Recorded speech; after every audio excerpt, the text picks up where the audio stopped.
I'm here today with Alicia from Herb and Produce, and we've already just done a little interview with you and Barry, and I think that was good. But now it's time to kind of just dive a little bit deeper and kind of understand, what's going on with you guys. How are you feeling today? It's like a chilly day in December for us. Yeah, here it's really cloudy, gloomy. There were little snow flurries earlier, so winter is really coming. So Okay, how do you feel about that? Are you a winter person? Because my impression of Chicago sometimes is that in winter it's just this like impenetrable, impossible. I don't know. Like it is like in Game of Thrones when winter is coming. Like it is. It is like that. Are you this? Do you feel the same way? I do feel the same way, but I have grown to appreciate the changing of the seasons because it's like this metaphor of, I think in society, especially now, we're just we're wanting to just go, go, go, go, go, produce, produce, produce, produce. But I think nature has a way of reminding us that sometimes it's just okay to slow down. And that's particularly true with farming, especially when you have an outdoor operation in Chicago. So now we've like come to this point in the season where the season is slowed down and sales have slowed down. So you just kind of gotta, ride the wave and yeah, and just allow for nature to take its course. So Yeah. not Yeah. I'm not a winter person, but I'm growing to appreciate it more and more with Okay. taking vitamin D supplements.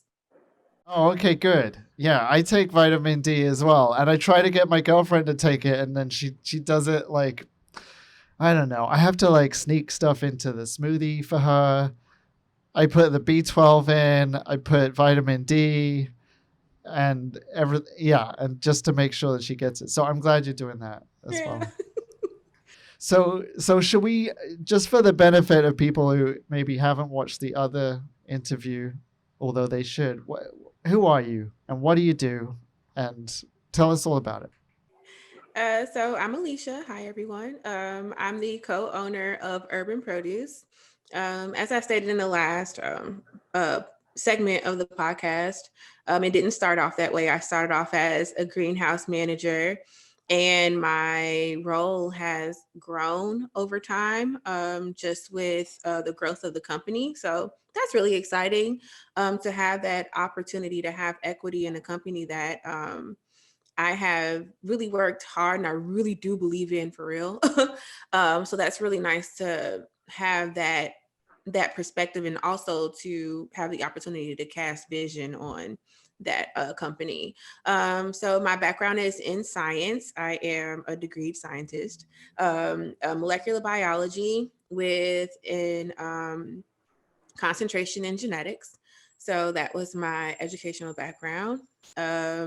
I spent the my 20s in the nonprofit world. So I not ran nonprofits, but I was an admin at nonprofits, both religious nonprofit and at the university. So at the university, I oversaw all of the student research of my department, for a grant called LSAMP, which its purpose was to get more minority students into research in sciences and actually graduate. So that was a really successful program. So that's my background. Yeah, yeah. And herb and produce, what do you grow, and as a reminder, like where are you and what kind of space do you occupy in the city? Yeah.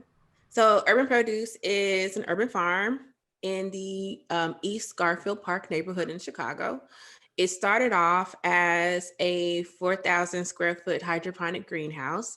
And today, it is a farm that is nearly 2 acres in size.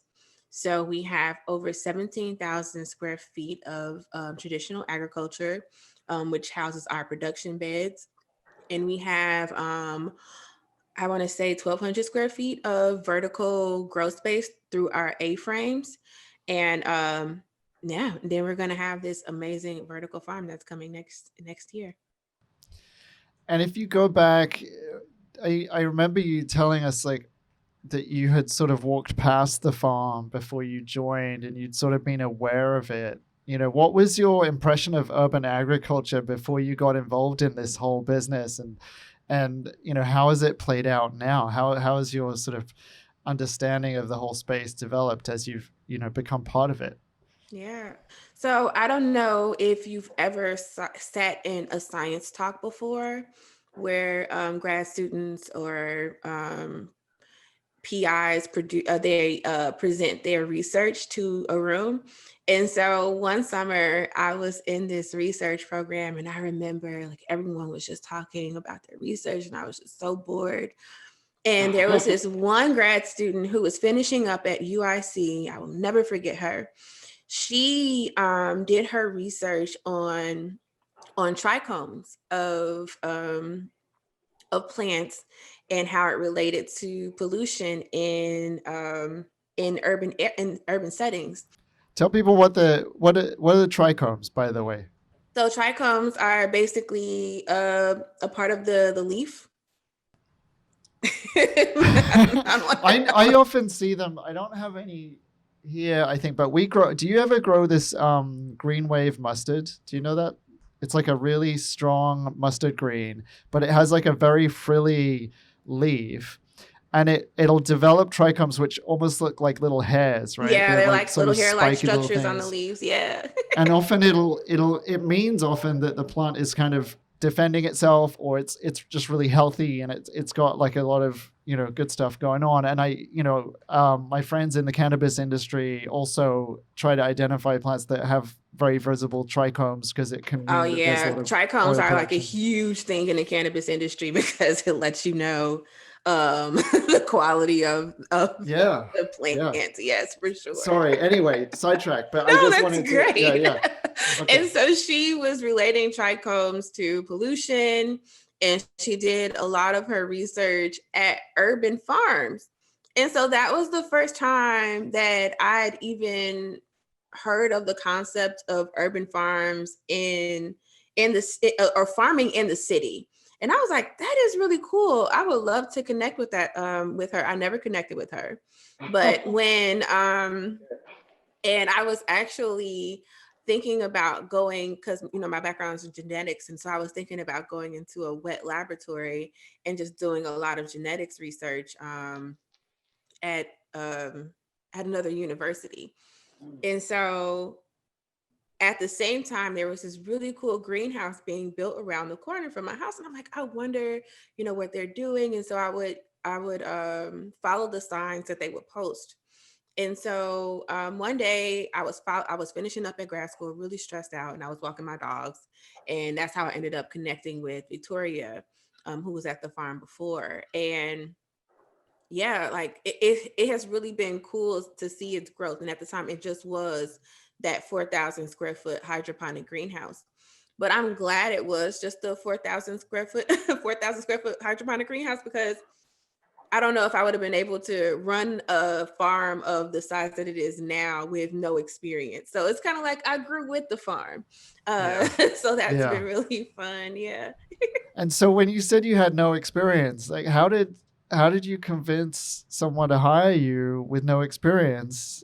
Because I'm sure, there might be people listening to this who have no experience. And I certainly started my career with no experience. And you always sort of rely on somebody, right, to sort of believe in you or kind of see something. And like, so how did you do it? What's your tip for getting hired with zero experience? So my lead in was volunteering. So I just approached Victoria and I volunteered, and I learned each process at the farm. And she knew I was finishing up at grad school, and so she called and said, "Hey, you it's something special about you. I've never had a volunteer quite like you. You live right around the corner. I think this will be an amazing opportunity for you. I know you haven't really landed on what you wanted to do after grad school. I think you should give it a try." And I would just say to be open and to learn as much as you can. So I only had Victoria well, actually still have her. I'm like best friends with her now. But at the time I was working with her for like 2 months, and I was like a sponge because I could have easily went in and been arrogant, like, oh, I'm a scientist, I know everything. But I really was a sponge. I let her teach me everything. And so I was just open, and I just learned everything about the business because I've never done sales before. So that was a new thing for me. And sales can be a little bit intimidating, especially when you are selling to top tier chefs. So Yeah. it was a bit of a learning curve, but yeah, I would just say to be open and be ready for some rejection, and but just to keep rolling with the punches. Yeah.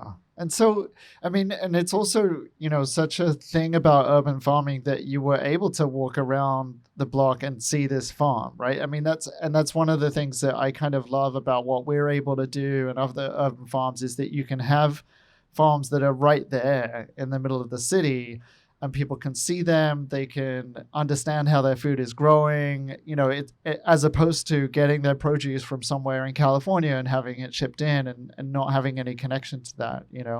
So tell us a little bit, because I I've visited Chicago a few times, but mostly like as a tourist, so I don't know all the neighborhoods and stuff like that. What's it like? What's East Garfield Park like, and how has your relationship with that neighborhood changed, through your life and now?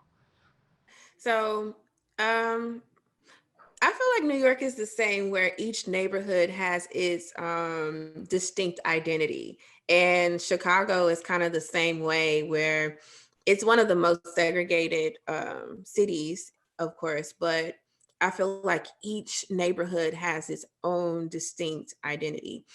And East Garfield Park has always been known for its greenscapes. So the Garfield Park Conservatory is huge, right? It sees over 200,000 tourists or visitors per year. And so there has been this boom of like small gardens in East Garfield Park and an interesting food scene that has emerged here. So I would say that East Garfield, and so that's cool, but its proximity to the loop, the West Loop, which has, when I first moved back in 2013, the West Loop was, it was originally like a meat packing district. And so now Google's headquarters are there. You have it's like Restaurant Row is there. It's completely changed. And so as a result, all of the adjacent neighborhoods have also kind of changed a bit. And so East Garfield Park is adjacent to the near west side, which is where the Bull Stadium is. And so you're seeing an influx of people who are being priced out from the north neighborhoods like Logan Square and the West Loop area, because it has really, the development has really boomed. And so I've seen, you know, a change in the demographic of folks that live in the neighborhood, but also local residents really having a major voice at what's happening in the neighborhood. So one of our closest partners is the Garfield Park Community Council, and we've been really involved with them in just like hearing the opinions of the people who've lived here for generations. So it's really been a delicate balance as to, you know, how do you provide investment without continuing to contribute to the displacement of folks who have been here for generations. Yeah, and I mean, how do you feel about that personally? Because obviously, you can see it as a business, Urban Produce, and then you can see it as an individual. And I'm sure people around you who you've known for decades and stuff like. How do you feel about it? And yeah, what do you think is next? And yeah, Yeah, so I really didn't think much about it until I started seeing listings for homes that were around the farm. and they were including the farm in the listings. And I'm like, wow, this farm is really changing the adjacent area. And so I immediately, like me and Barry, we've had these conversations of, wow, this farm is going to change this area. Of what are we going to do? You know, how are we going to contribute to it in a good way? So yeah, I mean, I just know economics and equity and opportunity have always been like really important to us. And so we continue to just kind of keep it at the forefront of our mind of how we can positively impact the local community. But yeah, there's this juxtaposition of investors coming into the neighborhood too. So it's like, I don't know, like, I don't know what the future holds. I just know that we're working hard as a business to create impactful change. Yeah. And I mean, what are some of the ways that you guys are able to do that? So employment is one of the huge ways we're able to do it. So as you know, in communities like East Garfield Park, everyone just wants to open up nonprofits all over the place. And so that's one of the reasons why we decided that the neighborhood didn't need another nonprofit org, right? We needed a business that would be able to provide jobs, support entrepreneurs, even kind of stir up the entrepreneurial spirit. And so, since the expansion of our farm, we were able to hire how many? We were able to add 5 full-time employees and 10 youth that were from the local community. So that's huge. We went from just having 2 full-time employees. So that's huge growth within a year. So I think employment is a huge way that we will contribute, but then also just the experiences that we will be able to give the local community through, food education, through, with the on-site consumption opportunities. Yeah, and I mean, I think I know we talked about this before because one of the dynamics we experience is that we get a lot of intern applicants. I mean, a lot, and we've sort of shut them off this year because we just can't really accommodate them on the farm because of COVID and all that kind of stuff. But historically, it's always been an issue for us because we'll get applicants who are clearly wealthy enough that they don't need to make money. They're from these top tier universities. They're clearly smart folks, but also the sheer volume of them is like displacing other folks who would maybe get more out of it. And I know that you guys have a program. I think it's called like 1 for 1 or something like that, where for internships. Maybe tell us a little bit about that, how you do that, and how do you look at internships and other opportunities and try to be equitable in who you offer them to. So it's funny you say that because one of my biggest challenges with urban ag is finding people with the skill sets to do the skill set to do the work, especially when you're a small operation. And so, like, if you're an established farm, it's easy to, bring on someone that doesn't really have the skill set to do the work because, you probably can afford to have middle management to kind of hold their hand through the process, but that we weren't in that position. So for a while there, we had a revolving door because I was trying to be good and hire hire from like job training programs, but it just wasn't working out. Like it would just not work out. And it was the most frustrating thing to me. And so we decided to really hone in on our youth programming and to kind of build out our employees with more people that had skill sets so that we can have middle management to better manage folks from like job training programs and returning citizens and things like that. So that's kind of like where our regular employees are headed. But for our youth programming, we decided, okay, we don't have the skill set to actually run a youth program. Like there are a lot of parameters and requirements that are needed. So we decided to partner with the foundation called 1 for 1 Chicago. And that's the person, that's the foundation that actually pays for the interns to work, and we just basically provide the job site for those interns. So it has worked out great. Um, the job, the internship has really evolved over the years. And it's so funny because when I used to run the student program at the university, there's this idea of, youth, not idea, but youth need like almost like this wraparound service. And so a lot of the interns that we get are also graduating from high school.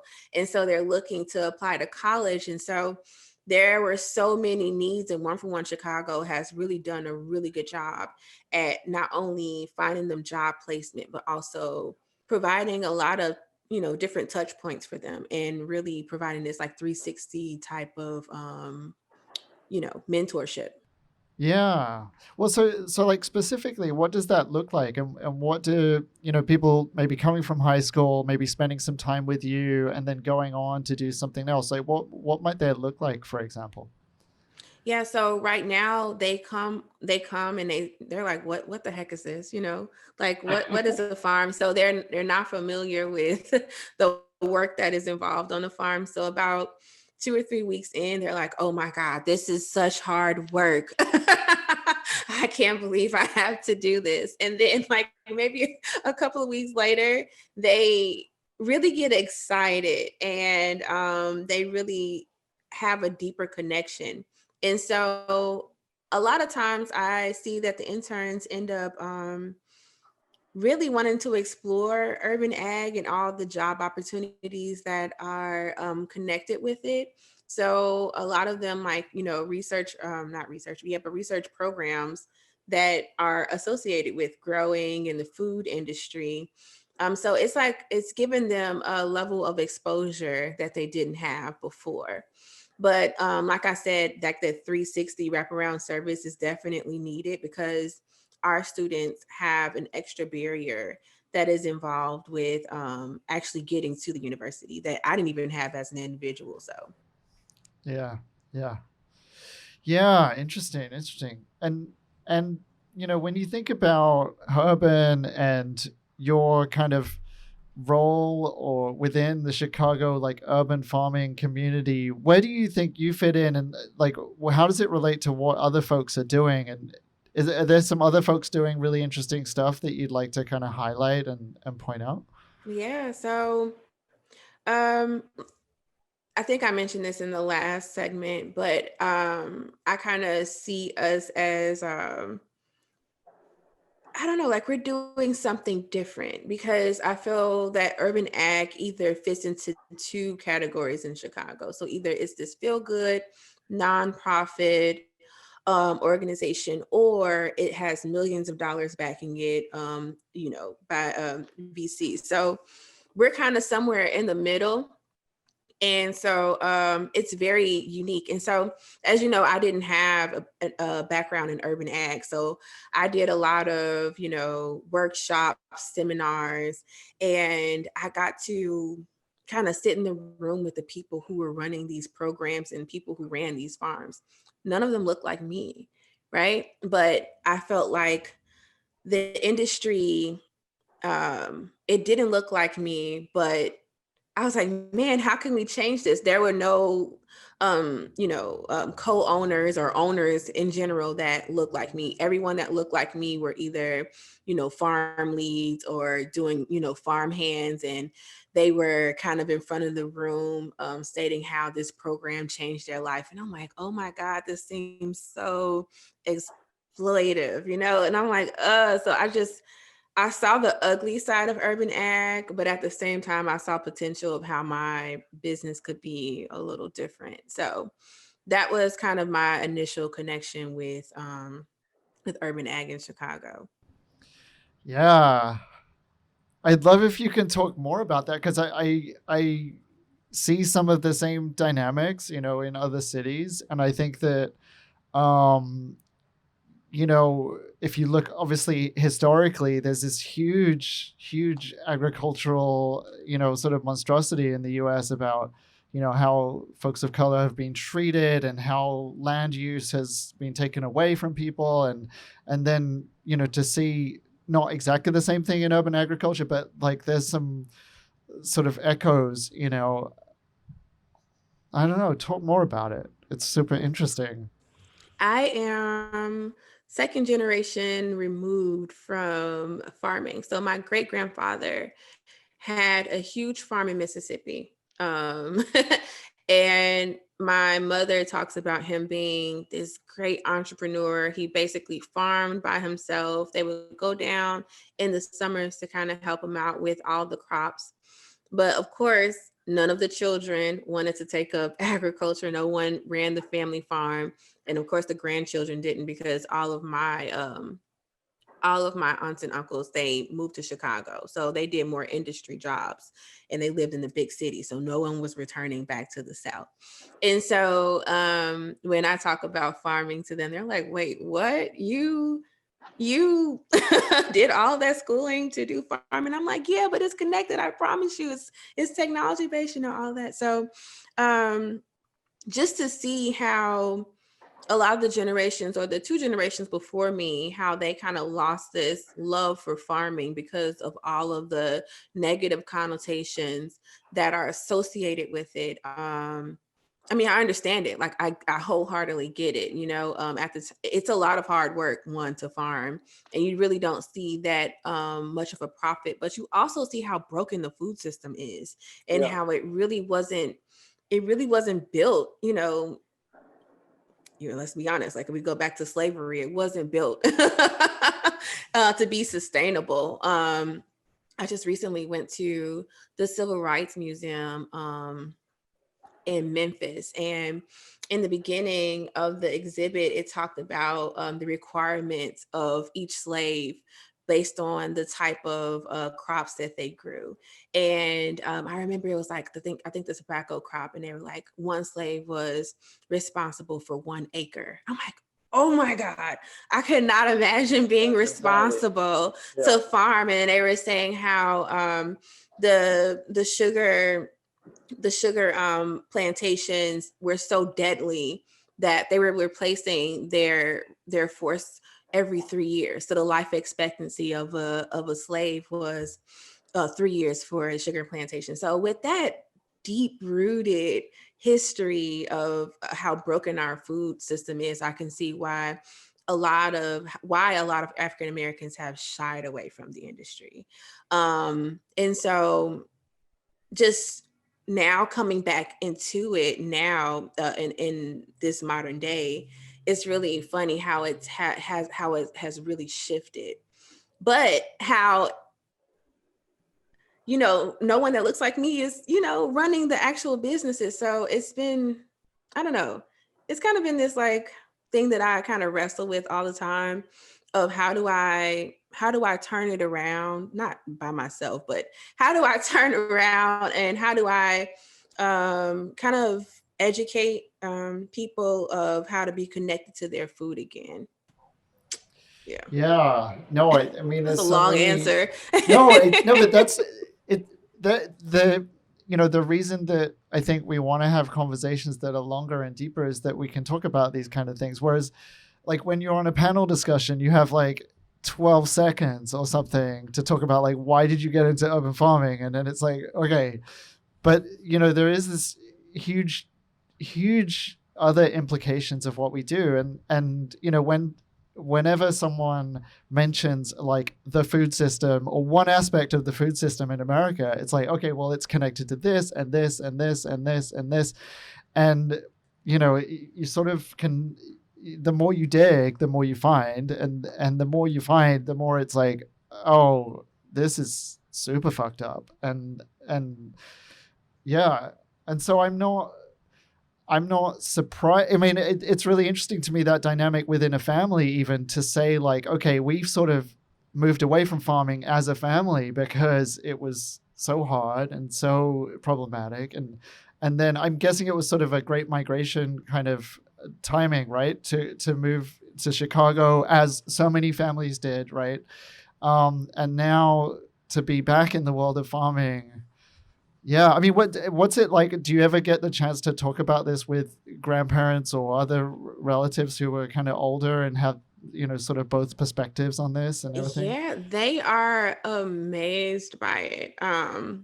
When they come back, so my grandmother, when she comes to the farm, is so nostalgic for her. And I could hardly keep her away. And I'm like, Grandma, it's a pandemic. You cannot come to the farm. But she wants to like work and do things on the farm because she's like, oh my gosh, this reminds me of the time of my dad.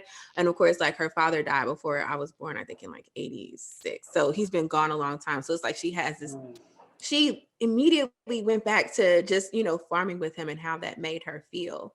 So they've been really supportive. Of course, my paternal side of the family, they always have lived in Chicago, so they've been city folk.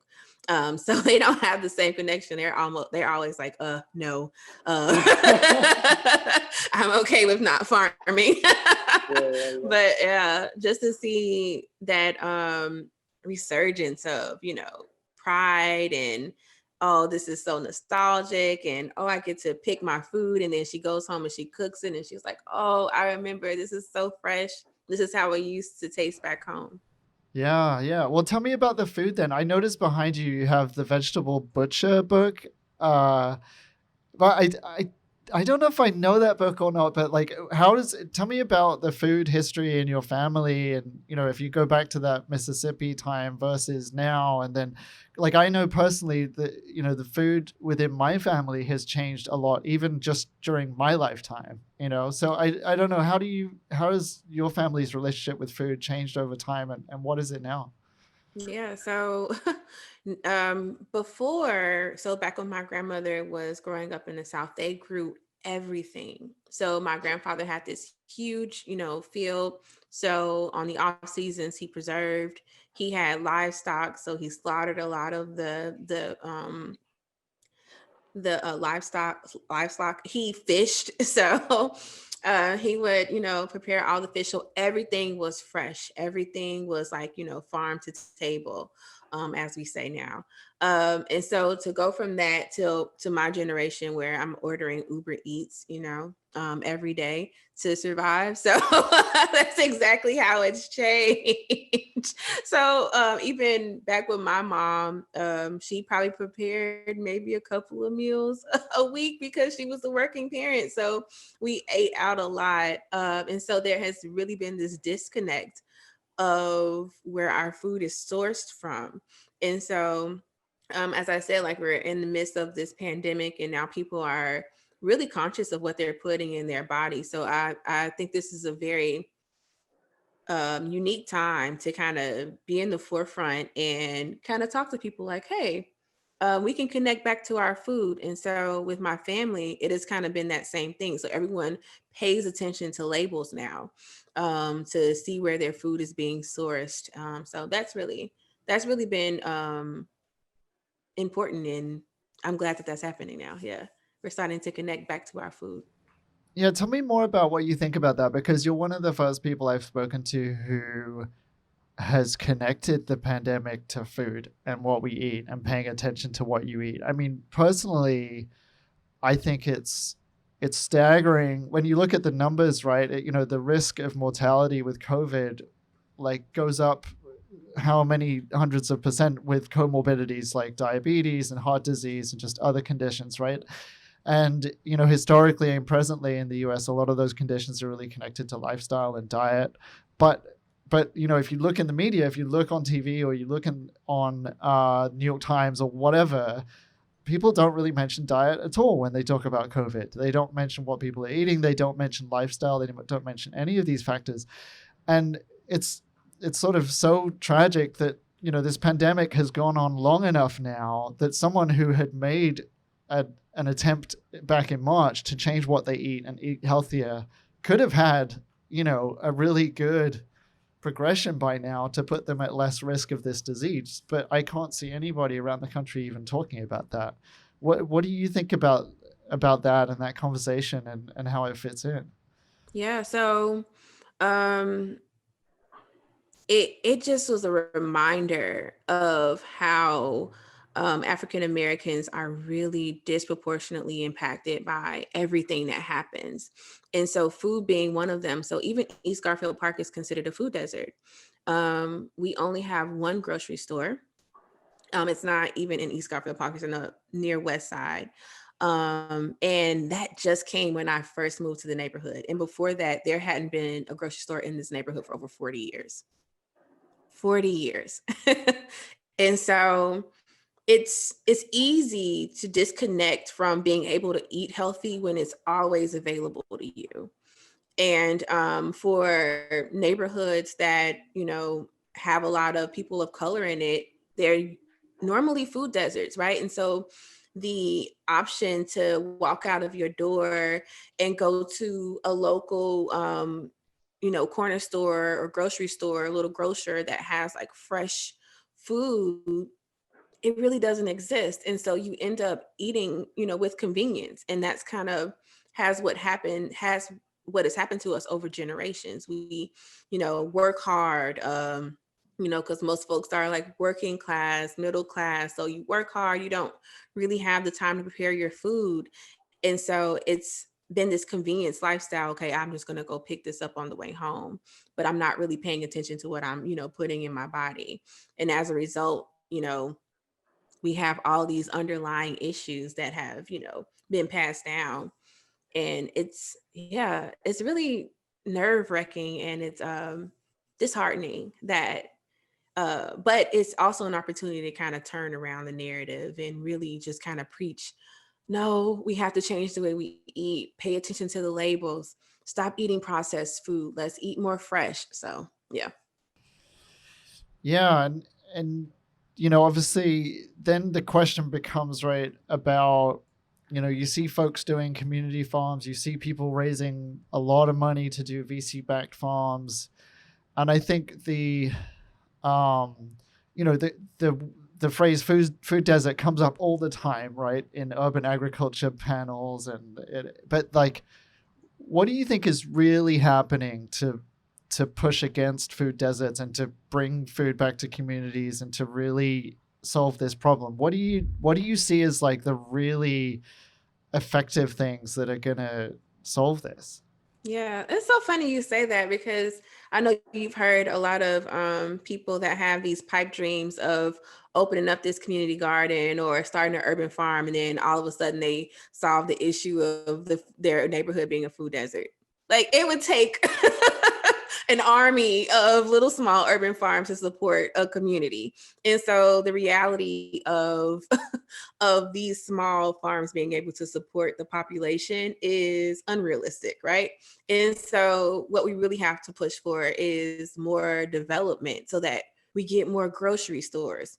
So that, okay, if you do have small community gardens or small farms, maybe they can, be a provider for that grocery store, and they aggregate things. I mean, for me, that would be more of a realistic goal, to just push for more development in these communities versus trying to, solve the issue with, small gardens and farms, because it's just not realistic.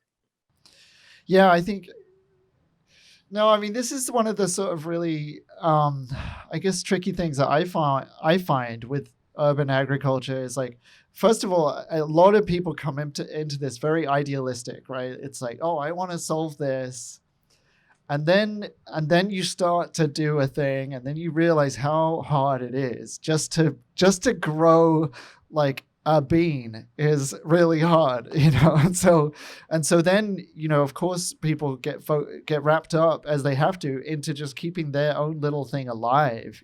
How do you keep not only the plant alive, but how do you keep this business alive, or how do you keep this thing going? And I know that, one of the difficult conversations we had internally this year even was like, during COVID, as a business, as you know, we're like a for-profit business. Historically, we've been very associated with high-end restaurants and all that kind of thing.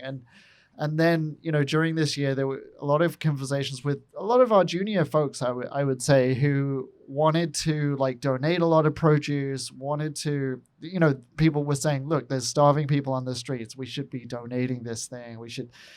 And and us trying to have to figure out as an organization, like, well, how can we sort of be effective? How can we grow? How can we stay alive as an organization? And try and do a little bit of good, and also like, what is it better for us to sell produce at a lower price, to give it away, or to give someone a job? And most of the time the answer has been like, it's better for us to give someone a job, because the sheer amount of produce we can grow is not that great anyway. Yes. And I mean, that is the key there, Rob, to be able to provide another job so that that person can, afford to feed their family quality food, right? And then I think the other part is that education piece, and food sourcing, and how to create a nutritious diet. I think is going to be another important part of our business models, because we're not going to solve that food desert issue. It's deeply rooted. It's deeply rooted. It's all we can do is just try to chip away at it. And I think, playing to that, okay, it's best for us to sell things at a higher price point, which is a hard conversation to have, but we know that's the only way that our businesses will be supported. But also have avenues where we are able to donate and we're able to support our community, but we'll only be able to do that if we have a sustainable and profitable business. Yeah. And I guess, you're someone who actually does look at that P&L, like, you look at everything you're spending and you understand that. Tell us a little bit about, I mean, you don't have to give us numbers, but like, what are the economics of running an urban farm look like for, because a lot of people look at these things and they go like, oh, that's pretty. There's flowers over here. There's lettuce over here. Everyone's smiling. They got dirt on their jeans and it's fun. But what does it really look like? Yeah. What does it really look like when you open up like Google spreadsheet or Excel or whatever? What does it look like? Yeah, so it's depressing because, like I said, our food system is so effed up that people don't want to pay for food, right? But at the same time, if food prices were to rise, people couldn't afford the food. So it's just like, you go back and forth about, what the pricing of food should be. And so the thing that we've learned, because I told you, like, food doesn't pay the bill. So selling produce is one, hard. And at first we were selling commodity crops. So you already know how hard that is, because now we're sized up against a 15-acre farm downstate. So that was just really hard. So we learned that in urban agriculture, you have to have multiple streams. So it's not just the food, but it's food and events and tours, then the farm stay, cafe, all of these things have to work together. Barry and I like to say ecosystem. So we create this ecosystem of all these tiny businesses that help create this one sustainable business. And I'm pretty sure you've experienced the same thing. If you were just selling to restaurants, you wouldn't be open. Yeah, well, especially this year. Yeah. But the problem was, we had the chef sales, and then we had the events, tours, and classes, which were great. And then, of course, COVID took everything away. So we had to kind of reinvent the whole thing. And I mean, how's it going now for you guys in terms of profitability and everything? Are you, I know that it's probably been really tough. Do you feel like you've got something now where you can kind of sustain no matter what happens with the pandemic, or are you sort of got a timeline for getting things back in a certain way? How does it look? Yeah. So when the pandemic hit, we went from, like you said, right on the right track, 10 restaurant partners to absolutely nothing, no income coming in. So we had to pivot and figure out how to make it work. So that's when we launched the subscription program. So having the subscription has given us a bit of hope. but we're still not at full production. And so we're hoping to work up to that by the time the cafe opens in the spring, early summer. So we're hoping with all those things in our, and then of course we had the big construction projects happening. So now with that coming to completion and us having the cafe and ramping up our production, we hope that we'll at least get to the point of breaking even pretty soon. Nice, nice. And but I mean, tell me about like, when these things happen, because for me, I'm touching my heart, right? Which is like, because I'm like, okay, for me, when these things happened, instantly I'm like, oh, okay, well, how are we gonna survive as a business? We know we're gonna have to let some folks go or something, people who we love working with and we want to support. And how do you feel when you have to go through those decisions? And I mean, is this the first time you've had to do something like that, or and how do you kind of approach it? So I've never been in this seat before of being in control of the outcome or the success of the business. And so this year has been really tough. Fortunately, I haven't had to let anyone go yet because as soon as all of the resources started to appear, I was applying to everything. So the PPP, we got that. I also got the SBA loan. So that has helped to sustain us. Without it, I don't know what we would have done. Did you get it quickly, or did I did. Oh, I you're did. lucky, because I was, listen. yeah.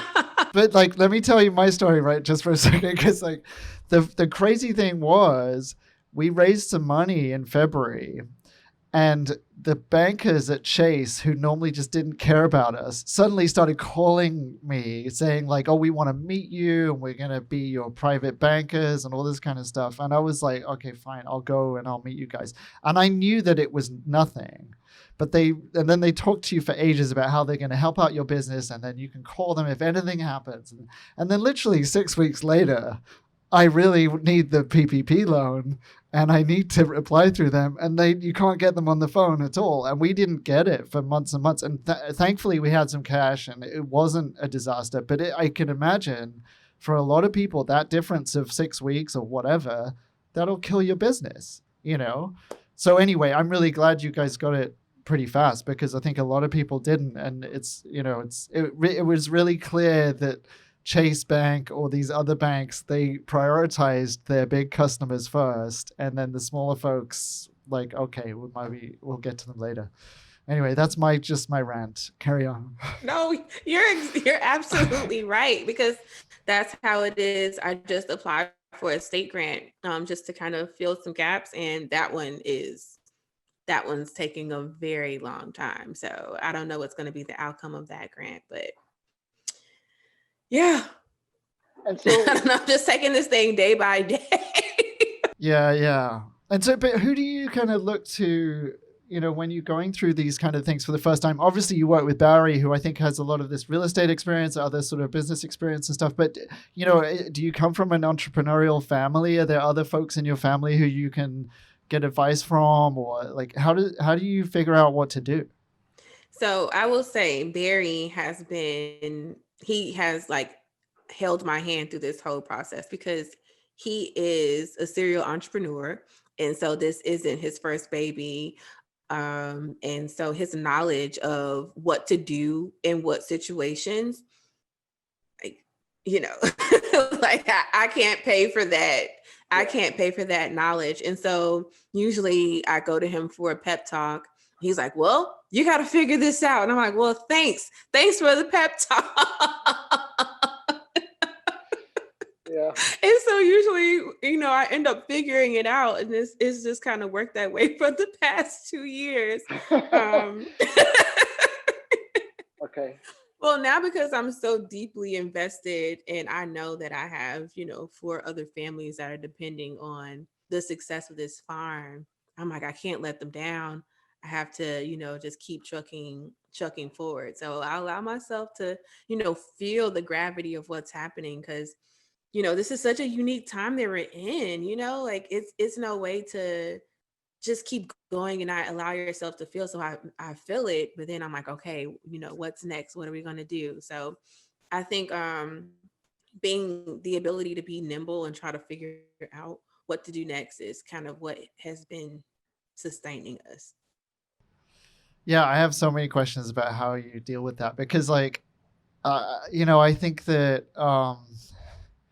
certainly personally, I feel like, I've been in some of the same situations where it's like, okay, I need to respect the gravity of the situation. You've got people's jobs, you've got other people's money, you've got, also customers, all these people who are relying on you. And personally, sometimes I feel like that stress is really helpful, it's useful. And then other times I think it's too much, like, and it can constrict you. Like, it can stop you from thinking, long term. It can make you feel like people talk about this like scarcity mentality versus like abundance mentality. I don't know if you've ever heard those phrases before, but like, how do you handle that? Because if you just constantly worry, you can't get anything done, right? Yes, I think that's where I am now. So with the expansion, it's like I figure out one part of the farm, but then once another part gets done, then the goal line gets gets moved. But then if you add the complexity of the pandemic, it's like, oh my God, like what is happening? And so yeah, you're right. But I think I've been taking a lot of vitamins. I've mentioned vitamin D earlier, but there is this vitamin that supports your adrenals because I feel What's it like it's called Adrenal Vibe. Oh, It's something like that, Vibe. it's legal. Yeah, it is. It is. And then Okay. I take another supplement for insomnia, What's that and one? that's like insomnitol. I believe Oh, that's okay. that one. So those two together help to kind of restore my adrenals that I've been depleting all day and help to kind of for me to get a good sleep because I like when you're so worked up like that, it's hard to get sleep, So I found myself like not sleeping for days. I'm like, this is not right, right? I gotta get some rest. So taking a lot of vitamins and just like really taking the time to, and a lot of routines have been helping too. So like having routines in my day. What are Barry your actually routines taught me there? that. He's really good at it. Oh yeah. So he's really good about because he is a like I said serial entrepreneur and he's always been on this wave of entrepreneurship, so I'm new to it, and so it's really nice to see someone who has already established certain boundaries, and so it ends up working out. So yeah, I take a Well, tell lot me of. the routines then. What are these secret routines of the greats that we need to learn? So the first one is cutting out TV consumption. Oh, Barry has entirely? gotten to none. I'm not there yet. So I kind of restrict my TV consumption with and replace it with things that I enjoy to help me to come down. So whether it's reading or playing a game, but just something to just kind of help to, change my day. Having like not hard stop times because that's not true, not right now, but just like having routines in the morning. So coffee, and then just like routines in the morning and then routines at night to help to promote sleep, I think are really helping me. Everything in between is just unpredictable, Chaos. but Yeah. those the morning and the night routine have really been keeping me. Yeah. I know. I love a routine as well. My personal thing is in the morning I have like a mushroom coffee thing. Do you know about these? Like I have the Four Sigmatic ones, and I have like lion's mane, and I have cordyceps, which is sort of like an athletic recovery thing. And I'm convinced that the lion's mane makes my brain better and everything. And then I do. Have you heard of morning pages? Do you know about that? Morning pages is like for 20 minutes, you just write down everything on your mind, Mhm. and it like just clears your head. And so you can go and do other stuff without worrying so much about that. I do that at night pretty- to go to sleep. So I write everything. Okay. I do the brain dump at night. Okay, night pages, same thing. Yeah. That's great.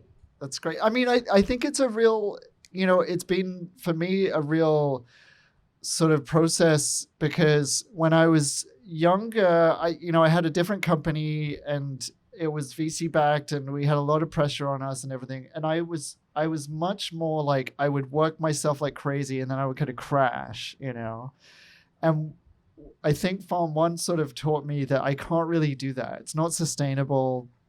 It doesn't produce your best work. And so you have to sort of figure out these strategies to survive, which sounds like what you're doing. Yeah. I mean, because if you think about it, Rob, the industry that we're in, we have to be healthy, because it's kind of incongruent to run a farm and promote fresh, healthy food and you're not doing that self-work yourself. So that's what I've been telling myself. Like, it's off brand for me to be unhealthy.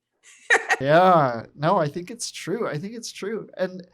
And so I'm curious. I mean, of course you don't have to tell us, everything, but how did you get to this like part owner relationship with Herban? And because that's a pretty prized position, I would say. And, as you mentioned, like a lot of people in urban ag don't look like you, don't come from your background. And, I think that it would be amazing if more and more places had ownership that was representative of communities that they're in. And so how do you do it? Like, what's the tip for people who want to end up in your like I situation? said, I started off as a greenhouse manager. That's the position I was being hired. But I sat at the table and I looked Barry square in his eye and I was like, you mean to tell me I'm going to be running this whole thing by myself and I'm going to help to build it? I was like, I want equity. But it was a nonprofit at the time.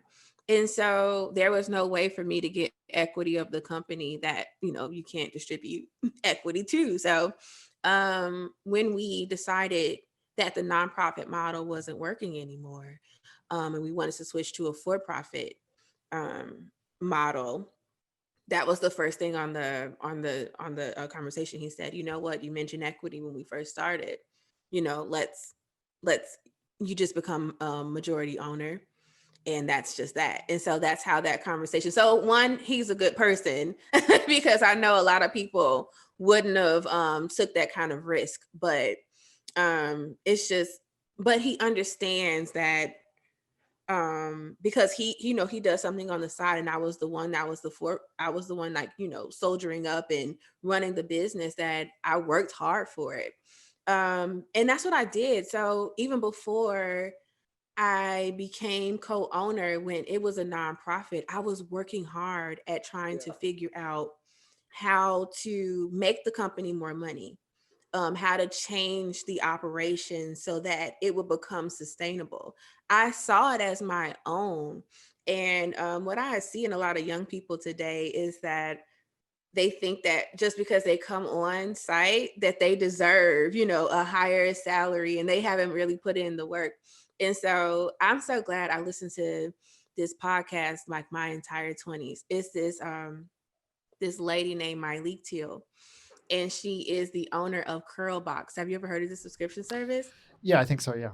Yeah. So she has this podcast where she just kind of gives out all of her tips of the trade. And so she would talk about millennials all the time and how how entitled we are. And so I did a lot of that work before getting on the urban team of, ways in which you have to prove yourself, and you just have to do the work and be the best at what you do in order to, reap the benefits. And so that's kind of what I did. I worked my ass off, right, for him to give that offer to me. So yeah. And did you come up with this idea of asking for equity from that podcast, or it was in the back of your mind, or like how do you start thinking about that? Okay, so I've always been around very, I don't want to say wealthy, but powerful people. So the nonprofit work that I talked about previously was in an organization that was deeply rooted in Chicago.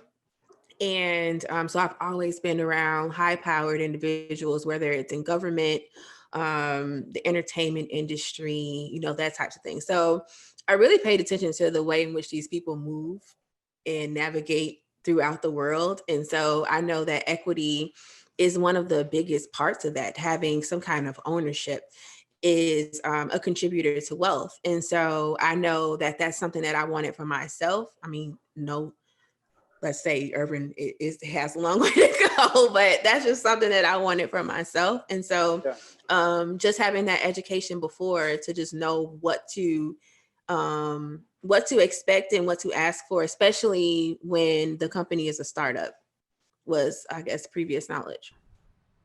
And how did it feel asking? Because personally, I have trouble asking for stuff sometimes, right? And then and I think I feel like in the world there's like two kinds of people. Some people, it's just so easy, they just ask, and then if they don't get it, they don't get it.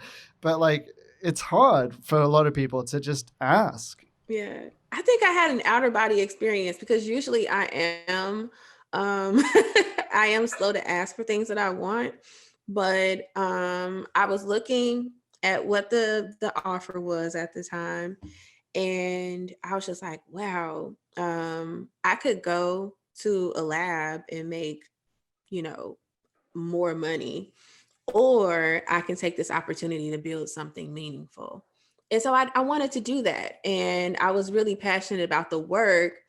And so I guess that's what gave me the courage to ask for it, because I really did. I was really deeply connected to the work that I was about to do. And when you're in that kind of situation, do you ask for advice from folks in your family or anything like that?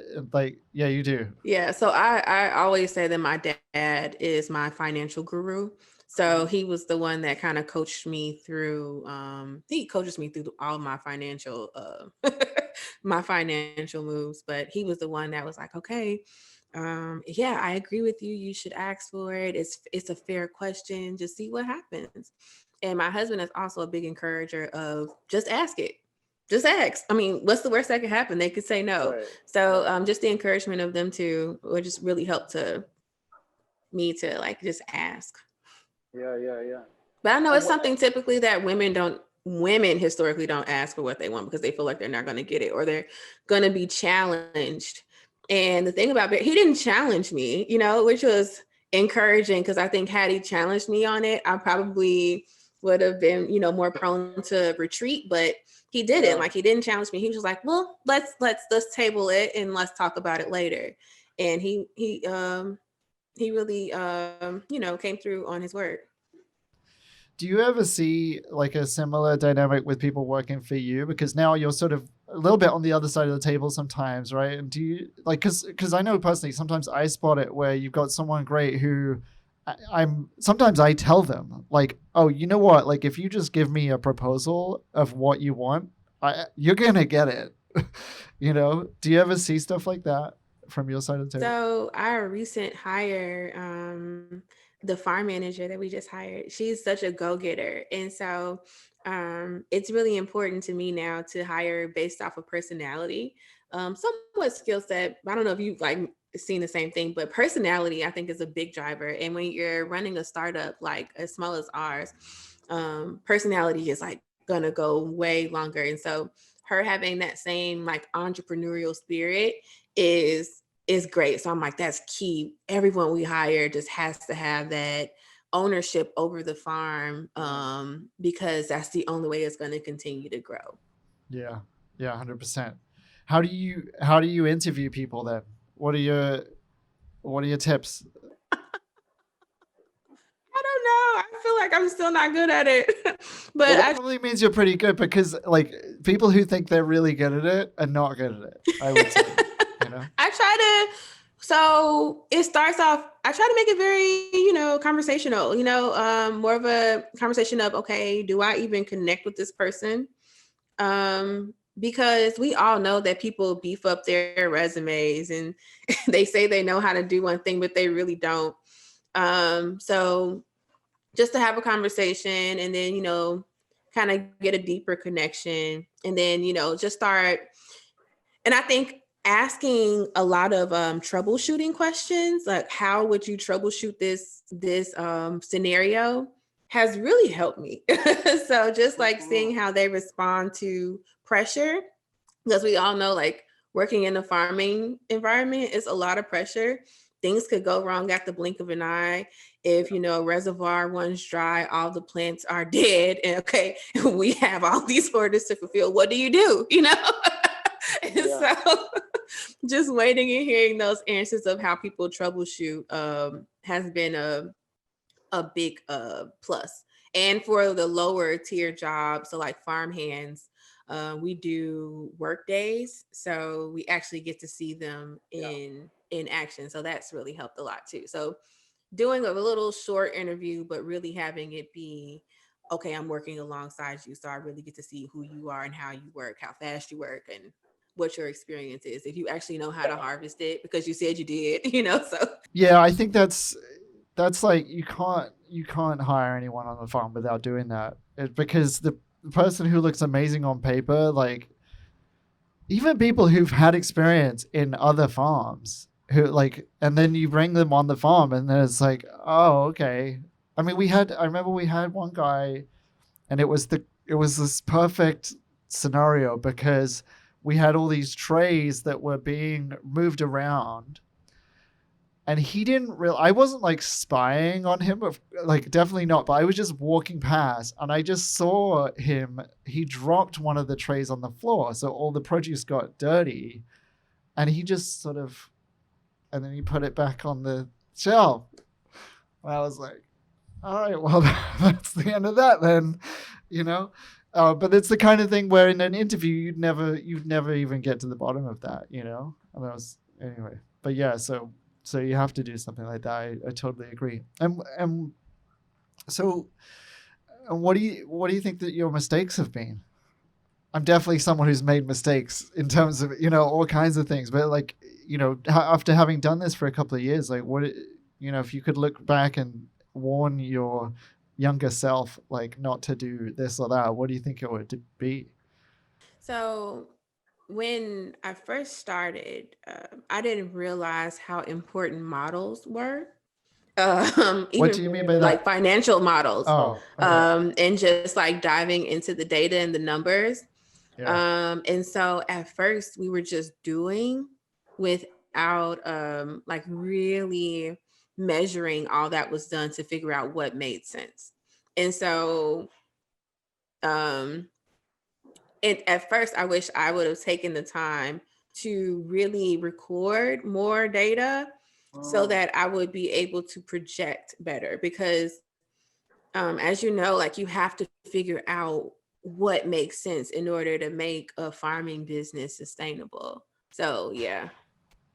Yeah, it's tough, isn't it? Because the margins are so tight often. And the other thing we found with collecting data is like it can be a really laborious process to collect the data, right? And then people get really frustrated and they're like, wait, I don't have time to do this. And then you're like, oh yeah, I guess so. And so we've gone back and forwards on it. And we're sort of in the middle of collecting new data now because we've completely changed the model. And we were sort of literally today we were talking about how much labor it would take to do a bigger area, and then we realized that a lot of the time we're taking right now is just weighing stuff, and then if we were growing 3 times as much stuff we wouldn't need to weigh 3 times, anyway. Yeah, the data collect it gets so tough, and I was by myself at the time, so it was really hard for me to sell and meet the demand of production, and also take the time to collect data and project. So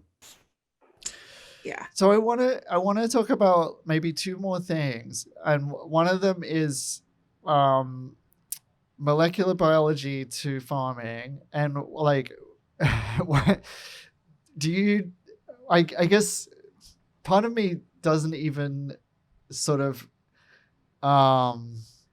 I didn't do very well at biology in school. And so how did you decide to go into molecular biology, how did you then go like, okay, I'm going to abandon all of that? Do you think you're ever going to sort of go back that way, or like introduce some of that kind of science aspect into what you guys are doing? Like, how does it fit into your worldview now? Yeah, so it's very intertwined. I have applied a lot of my scientific training to farming because it's all interconnected. An example of that was figuring out the nutrient content of our water in our hydroponic greenhouse. So I told you before, there was a stigma of hydroponic lettuce in the chef Sure. world, especially top Yeah. tier chefs. They didn't Yeah. want anything to do with it. They're like, oh, that lettuce is sad. It tastes like water. It wilts after 3 minutes. I don't want any part of it. I'm like, no. Yeah. I've worked really hard at, changing the nutrient content of my water so it's more soil-like, so yeah, just that part has been really fun, and trying to figure out the perfect nutrient mix of our water and how that provides a soil-like environment for the crops. So that's fun. And so I got into the science world because I originally wanted to be a medical doctor. Okay. Like every other person that chooses a science major and on their freshman year, they want to go to med school. So that was my original dream. And it didn't work out the first time for me. So I actually graduated with a degree in anthropology. Oh, okay. That was my bachelor's degree. And so after I graduated, at the time I was doing field research. And so I did field research in Costa Rica, and I wanted to do field research in the Himalayas, but my parents wouldn't let me go. Why not? And so the nature of the work, they were like, no, we wouldn't be able to have contact with you. I'm like, no, I'll just be, going from village to village and providing. It was like it was something crazy. And then I was like, well, okay, can I do research in Japan? And they were like, you know what, Alicia, no. So that just kind of killed my whole, field research career. And I was like, well, I still want to do some aspect of research. Let me go back to school. They were like, fine, but you have to pay for it. Yeah, And so I ended up, going back and re-registering and starting a biology program. And that I was like, I just kept going. And so the goal was to either to get a PhD. And so by the end of my master's thesis, I was so done with school. I was like, no, I have to stop now and either get a job. I don't blame you. I can't go through another dissertation or another thesis defense. It was so stressful. And so I decided to try to find untraditional jobs or jobs with startups. And so I think at the time I was looking at cool companies like Impossible Meats. It was another startup that was happening when they were looking for scientists. And so I started looking at cool jobs like that, but there was a startup right around the corner. And so once I got in the work, I realized how interconnected science is with farming. So it's been kind of fun to let the science lead what we do. Yeah. No, that's cool. I didn't realize that whole history. Anthropology. Wow. Yeah. Yeah, and so it's so funny how it's like full circle, because what we do, like my anthropological background allows me to kind of dissect cultural nuances that I don't think I would have been aware of had I not had that training or that background. Give me an example. So, just the way in which, certain people, why they behave the way that they do, and why they make the decisions that they make, and not necessarily being judgmental about it, but really dissecting it and trying to implement programming that makes where you meet people where they are, not necessarily trying to change them. So that has been, so it's kind of like emerging myself in the culture, because, just because and then realizing my differences, because, everyone that lives in East Garfield Park, we aren't a monolith, right? We're all different. We all have different cultural experiences. Even me as a Black woman who moved back here as an adult versus someone who was raised here. We have two totally life experiences. So just being aware of that, and how to create programming and communicate, all that plays a big role into what I do. Yeah, and I'm sure as a manager as well, and as a leader in the company, right? I think that you can create companies that are just echoes of yourself, and you can also create companies that have a diverse selection of views and people, and I think those companies tend to be healthier, and so having that anthropological understanding, it can only help, right? I think. So I guess we're not quite out of time, but I want to ask you one more thing, which is sort of what do you think the future holds? And like, there's a journey for urban produce or urban produce. I pronounce herb with an Yeah, H, it's by the fine. way, I like the way you pronounce it. So, but yeah, what's your aspiration there? Because I think that you've got something really, really interesting in that you have an urban farm that has many, many facets to it. As you said, partly just to stay sustainable, as in, you need different revenue streams, you need different things going on. But you sort of seem to be acquiring more and more land as well. So it looks like, you're just going to take over the whole west side of Chicago at some point, which would be amazing. Like, where do you think you can take it, and where also do you think urban agriculture can get to in the next 10, 20 years? Like, what's your aspiration there? Yeah, so I hope that urban produce can really become a model for urban agriculture, because one thing I really haven't seen in this industry is collaboration, right? Everyone figures out how to make their operation work. So they kind of operate in a silo, and they don't share anything with anyone else outside of those parameters. And so I'm like, it's okay to share. Like, it's no way that we can all provide enough produce to sustain the population. So that idea of collaboration and sharing with other producers, I think, is really, really important. So I hope that urban produce can really grow in that whole educational realm. And that's not just through us just, trying to find a means of income, but based off of the successes that we've experienced at the farm.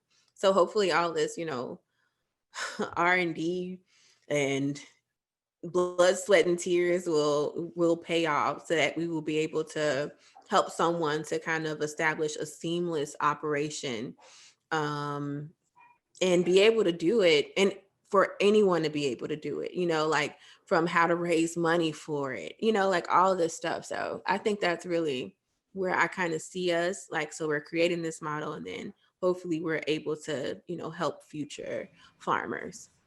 Yeah.